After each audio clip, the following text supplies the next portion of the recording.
Welcome, thank you. And thank you for finding the time to come and join us when there's wonderful desserts in the other room, so that is very much appreciated. I do know it's not the easiest environment to twizzle your necks around at too much, so yeah, please don't worry too much. Thank you for coming. I'm Pippa Bostock. I am the Business Director for the Centre for Creative and Immersive XR, based at the University of Portsmouth. So today we're going to talk about amplifying innovation and the role universities can play in that, as well as the wider economy. How do I fit into this? For those of you that aren't aware of CCIXR, we are a £8 million facility, originally funded £3.6 million from Solent, which we're very grateful for, and we've received further investment from the university to enable us to create the facility. So we are an immersive pipeline, all the technology you need to create and manage your data through to how you might use it. I'll tell you a little bit more about that later on. Steve might recognise himself in the slide there. That was actually taken on our launch event. So we've only been open a month, literally a month and a couple of days. But we've been working in this area over the last 15 years. So obviously we're based within a region that is famous for its innovation, and I wanted to just recognise the breadth of the different types of innovation that's going on. There's colleagues here from Solent University, Southampton University. You've got Maritime Enterprise Zone, you've got so much diversity of innovation. But what's common to all of that is the actual powerhouse behind it, is all the great thinking and the people that are prepared to take risks and to try something different and to think outside the box, to use all the well-known phrases in that one sentence. But what does innovation need? Because innovation doesn't appear on its own, it needs a whole support system behind it. So you need the support, the expertise, the facilities, the funding, skills, talent. You need the right scale of innovation. You need inspiration, aspiration, and that willingness to try new things. And for me, that support and expertise are really crucial elements to that, because you don't know what you need to try or what innovation you might come up with until you really sit and look at your challenges. As an innovation centre, we quite often, before businesses come and see us, we say, write down the top 4 challenges for your business. Before you set foot in the door, write those down, then come and see us. Because what otherwise happens is people come in, they get totally bamboozled by all the different options and all the technology and what's there and all the different possibilities. Then afterwards, we sit down and we go back to that original document, those 4 challenges, and say, okay, how can we go back to those? What might fit from what you've seen today? You have to look at it as a giant immersive toolbox with us, but with other innovation centres as well. It's there to help and aid and to provide as much of these different supports as well as possible. So we're continually I think that's jumped one actually. Sorry, that's better. No, I think it's always good to quote Lady Gaga, so I do like pushing boundaries. I thought I'd bring some music and economy into this. The creative industry has actually generated just under 40 billion in exports in 2019. So we're not talking about a small segment of the economy here at all. We're talking about a real powerhouse that the UK is famed for. When you look at music, games, film, but immersive technologies in particular don't just apply to those areas. We work with the Royal Navy, we work with maritime colleagues, we work with BAE. There's so many different ways that immersive technologies can be applied across all of these different sectors. So we're going to come back to that a little bit more in a moment. But in order to push those boundaries, we need some things. We need economic growth, we need business development, we need product design, startups, enterprise, jobs creation, efficiencies, but we also need those surprise elements, those moments, those serendipity moments that make you look at something and go, oh wow, what if we did that and we applied that and we added that and then we could solve this challenge here. And sometimes it's that inspirational spark that can be really crucially missing without innovation centres. That's part of the role universities can play. Sometimes having that agnostic external person who's independent, effectively, of not working for any organisation, just an independent research organisation that can help you out with that. So what role do universities play? Well, I think universities have a role to play in providing all of these different elements. They're obviously hotbeds of expertise. You've got facilities of various different types. You've also got support. You can have different innovation centres, different types of support mechanisms and startups and incubators. But this demonstration as well, and that's what I mean by inspiration and aspiration. Sometimes it's coming in and seeing other projects, seeing what other people have done, seeing what the technology is and trying it for yourself. Play is a really important word in innovation.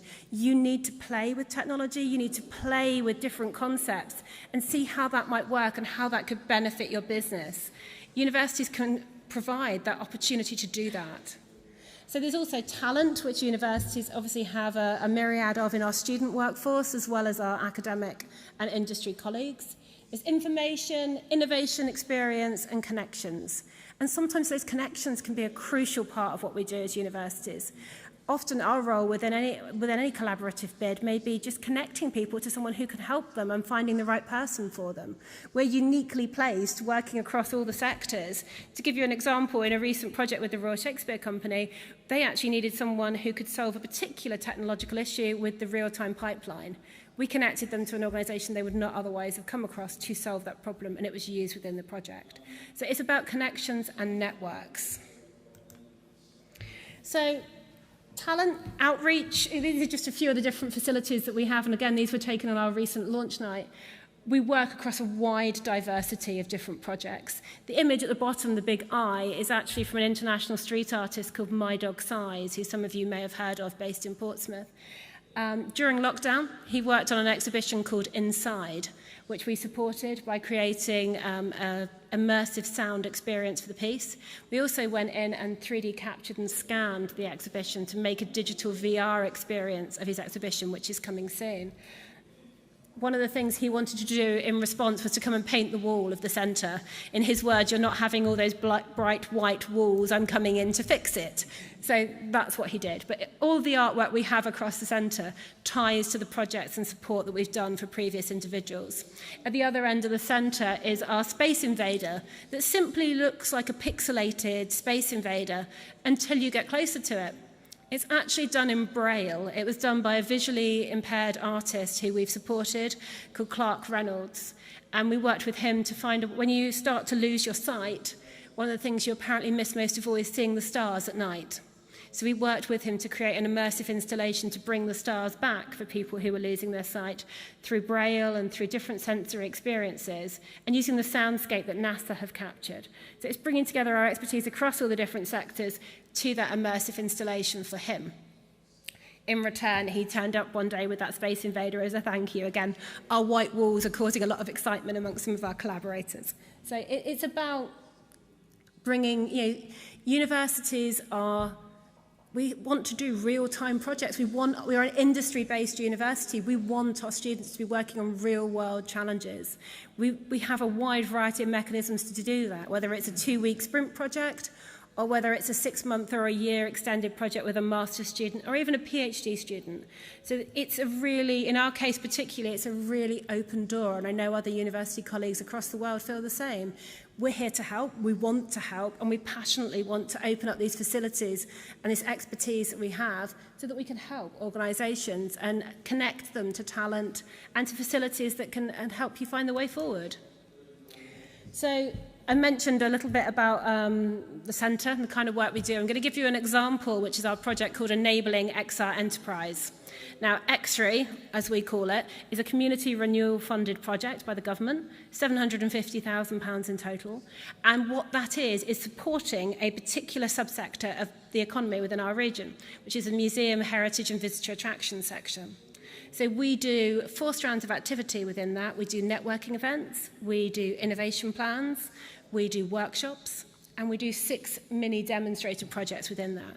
Now, our partners on this project include the Mary Rose, Spinnaker Tower, Aspects Gallery, Victorious Festival, Gosport Borough Council, and many more. And the idea with this is that actually it's enabling them to take their first steps into the XR sector. None of them have ever worked in this area before. They've never made an XR artifact before. So the learning they're getting through going through this process, working with current students and with graduates and alumni who we've been able to employ through the project. So it's about, we addressed a need that Portsmouth City Council had a real need to particularly support this sector, museum and heritage sector, and we did that through enabling them to have this access. The project runs until December. It's already been a huge success. We've had over 450 people now through the networking events. We've had over 200 people through the workshops. We initially said we'd do 100. We've already gone over 200, and they're running until Christmas. So it's about finding that need, and we've found a way to address it and to get people in, to give them the skills. We have so many world-class facilities based in the universities across the south here. Now, I've tried to mention a few from I used to work at Southampton University many years ago, so I know one or two from over there. We have so many more. So whatever your problem is, whatever your challenge you're facing as a business or an organisation, I guarantee you that there is expertise across the south coast in our universities that would be able to help in some way. So, you've got wonderful colleagues from Solent in the room. If it's not an area, you can always talk to them. I'm sure they would be able to help you or advise you on who might be able to help. Well, the same with myself. I would certainly do the same. If I couldn't help you, I would point you at colleagues that could. We have research and innovation services based in each of these universities that talk to each other on a regular basis.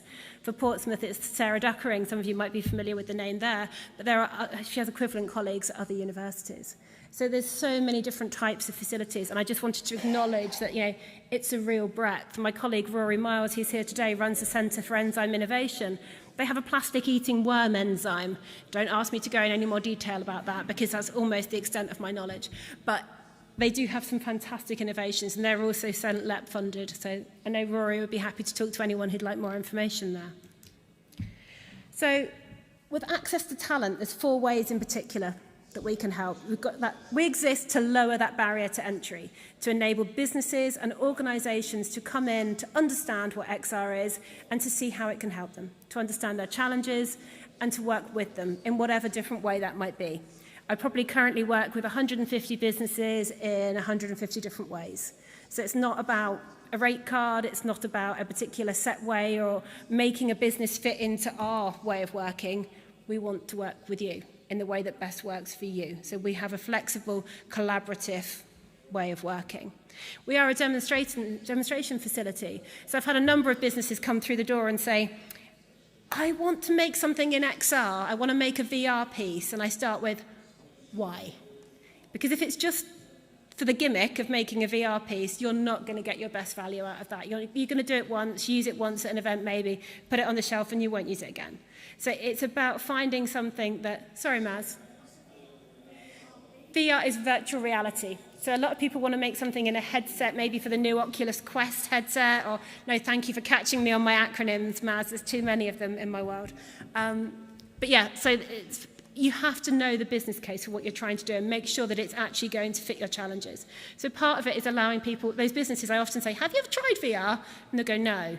We'll go, okay, let's put you in some headsets, let's show you some examples, and let's give you a chance to play with it and see what might really work for you. And then it's about co-location, in our case, of putting all these immersive technologies together. Because say you were making, you wanted to make a training simulation of we've recently done one with the Army. They've got a Challenger 2 tank, and they wanted to make a training simulation of how people can learn to drive it.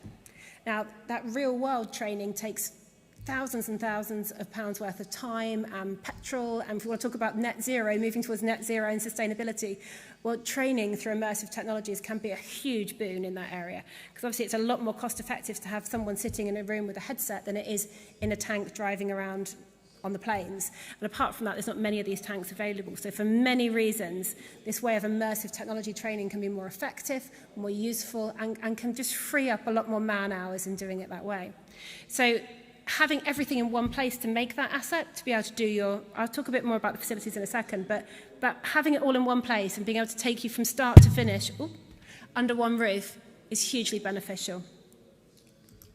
So to give you a little bit of an overview of some of the things we do, this is motion capture. So you may have seen this on Lord of the Rings, where you saw the Hobbit being captured, where you had Smeagol in his wonderful suit with his ping pong balls on it. That's what this is. You're basically creating a digital skeleton of the movement of the person that you can then drop a digital character, or an avatar as we call it, on top of that movement. So these two dancers here, they're Lindybot dancers who are dancing live at our launch event. We could then turn one of them into the Incredible Hulk and one of them into Iron Man. And that's how you're creating, current films, animation, games, all based on this motion capture. But it's also used for creating the training and simulation in the medical and healthcare sector. Endless uses, but this is just a quick overview of some of the types of technology. So photogrammetry. If you wanted an instant 3D model of something that you then wanted to use in your own assets, you wanted to put it onto your website or anything like that, we have a full photogrammetry rig that can do both full body and individual objects. So this is used quite often by museums who want to capture and 3D render something. We've just done some work for the Mary Rose featuring this. Virtual production. Again, this is another shot from launch night. So this is what's called a smart stage. We have a lot of innovation partnerships with our organisations that work with us. Rather than just buying a smart stage, we wanted an innovation partnership that will work together over the next 5 years to explore the future of virtual production. So this is basically LED floors on a wall controlled by software so that you actually can create digital content immediately, rather than doing it all in post-production. It's all about efficiencies and sustainability, making things quicker and easier and more effective. That's what this allows us to do. If you're a Star Wars fan, if you've seen The Mandalorian, that's how they create all of their sets. There are very few physical sets actually used for The Mandalorian. It's all digital LED backdrops. And that's what we have a partnership with Industrial Light and Magic. They're part of our industry advisory board. And so we're working with them. There is a crucial talent shortage across the immersive industries at the moment. There are just not enough graduates coming out to feed the growth in creative industries. It's such a huge area of growth. So they are crucially interested in how they can support more people gaining these skills. So LiDAR scanning technologies, we could see if anyone in the room recognises the building. Anyone want to take a guess? Anyone recognise it? Kate? Indeed, Southsea Castle.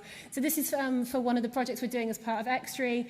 We LiDAR scanned Southsea Castle over a couple of days, and then we've got this digital rendition that we'll be doing different projections onto and showing businesses what's possible with light projections and things. We have a wide range of LiDAR and scanning technologies. We can do really big objects like this, and we can go down to absolute sub-millimetre engineering grade accuracy with creoform scanners. So from the large to the small. We also do 360-degree filming and lots of different types of capture. Volumetric capture. So you saw photogrammetry. That's a person standing in the middle, and that's your ring of still cameras. That creates your instant still image. Volumetric capture is new to the UK. There's one facility currently in London, fully commercial facility. We are the only R&D-based volumetric capture facility in the UK. Now, volumetric capture is a ring of video cameras, and it could capture this performance, literally, if we put the cameras around me here, and then you can have that instantly, and pretty much instantly after you've rendered it, and drop it into a 3D environment. So you could put yourselves into a game engine, again, for training or simulation. Talking to a recent Navy colleague, you could have the actual commander of a particular ship, record the instructions that you then want all the recruits, etc., to respond to in the learning or training simulation. So this is used heavily as well in films, music videos. You may have seen it recently. There's one or two starting to use this. But it's about access to this technology that is normally behind closed doors, only in a fully commercial studio that would charge you £25,000 plus to get through the door for a half-day rent to explore it. So it's about enabling businesses to come and see it, to understand what it is, and get access to it. Virtual reality. My two colleagues there are on a virtual reality roller coaster. So they're going around a corner of their roller coaster at the moment. But this is about enabling businesses to see it, try it for themselves, and make content that's suitable for their particular use cases. So we use a wide range of different simulators. We've got 4 different motion platforms that all move in different ways. And you've also got a variety of headsets. It's different tools for different purposes. We've also got 6 different music recording labs. You've got live rooms, control rooms. My colleague there is very excited about his Neve Genesis 2. If you know anything about music recording, that is the Rolls-Royce of mixing desks, effectively. And it enables you to mix something like 48 channels of music simultaneously. So each channel is a different instrument. So if you're mixing a whole orchestra, like first violin would be channel 1, etc., all the way along. So you can change all those channels. But it's about recording, in our case, for screen and film for simulation. So we've got facilities to do that in Dolby Atmos, all the way through to recording a live orchestra. The team. Now, I use this picture because it was taken a few weeks ago at Comic-Con. So these are some of the students and graduates currently working on the project with us. And what we love to do is talk to people about what we do. So if you're curious, if you've seen this today and think, actually, I'd like to come and see this facility for myself, I'd like to see a little bit more about what you're doing, I'd like to know more, come and see us. I think that's the big message from today. And bring challenges, because that's what we love more than anything, is challenges and problems that we can solve and work on collaboratively. And to my fellow universities out there, I'd love to say, let's find some collaborative projects that we can explore this technology with. So, how does this help everything we've heard of today? We've heard an awful lot about the empowering facilities we're going to have through the Freeport. We've heard about the 2050 strategy. For universities, we have a unique opportunity here. Collaboration is going to be absolutely crucial to making the Freeport work, to making the 2050 strategy work. And we have expertise and facilities that we want to share with everyone. Oops, I'm going to go back one. That's my details up there. If anyone would like to get in touch or contact me afterwards. And I think Maz is going to direct questions as well if we've got any online. Any questions in the room while we're... Yes. University of Portsmouth in the Centre for Creative and Immersive XR. Absolutely, please do. Contact details are up there, or Maz or any of the team will know how to put you in touch with me. Any other questions, or have I over-technologied everybody in the room?